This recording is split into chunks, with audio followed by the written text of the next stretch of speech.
வணக்கம் குழந்தைகளே. இன்று நாம மீண்டும் ஒரு ஈசாப் கதையை பார்க்கலாம்.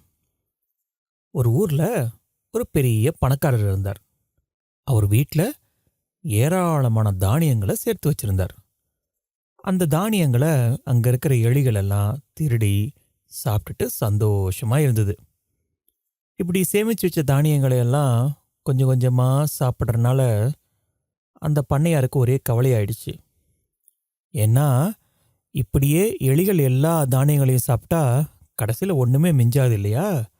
அதனால் இந்த எலிகளை எப்படி ஒழிக்கலாம் அப்படின்னு யோசனை பண்ணார்.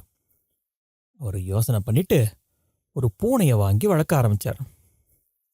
பூனை இருந்தால் என்ன ஆகும்? பூனை எலிகளை வேட்டையாடிடும் இல்லையா? அதுபோல் அந்த பூனையும் இரவெல்லாம் எங்கெங்கெல்லாம் எலிகள் போகுதோ அந்த இடத்துக்கெல்லாம் இரவு முழுக்க போய் எல்லா எலிகளையும் பிடித்து சாப்பிட ஆரம்பிச்சுது. எலிகளுக்கு ஒரே கவலையாக போச்சு. நம்மள எத்தனை பேர் செத்துட்டோம், இந்த போன அட்டகாசம் இப்படியே போச்சுன்னா நம்ம வர்க்கமே அழிஞ்சு போயிடும்ல அப்படின்னு எலிகள் யோசனை பண்ணுச்சு. அதற்காக ஒரு நாள் எல்லா எலிகளும் ஒன்றா கூடின இந்த பூனையோட கொடுமையிலேருந்து எப்படி தங்களை பாதுகாக்கிறது அப்படிங்கிறத பற்றி ஆலோசனை பண்ணுச்சு. ஒவ்வொரு எலியும் தன்னோட மனசில் தோன்றின யோசனைகளெல்லாம் சொல்லிச்சு. ஆனால் ஒரு யோசனை கூட எடுபடவே இல்லை. அப்போது ஒரு எலி ஒரு யோசனை சொல்லிச்சு. அந்த யோசனை மற்ற எல்லா எலிகளுக்கும் ரொம்ப பிடிச்சிருந்தது. அது என்ன யோசனை சொல்லிச்சு தெரியுமா? பூனை ரொம்ப அமைதியாக வந்து நம்மளை தாக்கிறதுனால தானே நமக்கு பூனை வரதே தெரிய மாட்டேங்குது, நம்ம பூனைக்கிட்ட மாட்டிக்கிறோம். அதனால் என்ன பண்ணலாம் அப்படின்னா, பூனையோட கழுத்தில் ஒரு மணியை கட்டிடலாம். அப்போ என்ன ஆகும்? பூனை எங்கே ஓடினாலும் அந்த மணி சத்தம் கேட்கும். அந்த மணி சத்தம் கேட்டதும் நம்ம பாதுகாப்பான இடத்துல ஓடி போய் ஒளிஞ்சிக்கலாம் அப்படின்னு சொல்லிச்சு.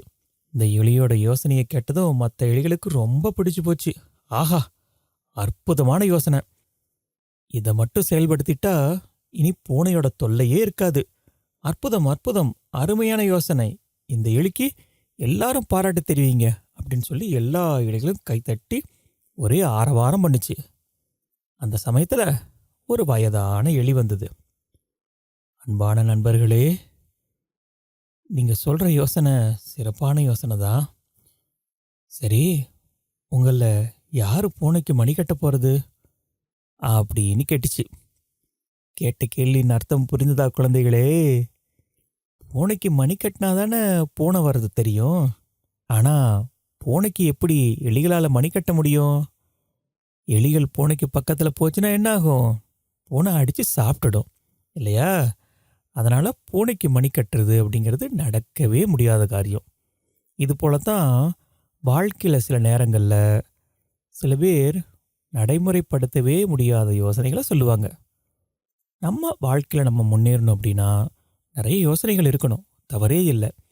ஆனால் நடைமுறைப்படுத்தக்கூடிய யோசனைகள் மட்டும்தான் நம்மளை வாழ்க்கையில் அடுத்த கட்டத்துக்கு எடுத்துகிட்டு போகும். அதனால் நிறைய யோசிப்போம், நிறைய யோசனைகளை செயல்முறைப்படுத்துவோம், வாழ்க்கையில் மேலும் மேலும் முன்னேறுவோம். சரியா குழந்தைகளே? வணக்கம், வாழ்த்துக்கள்.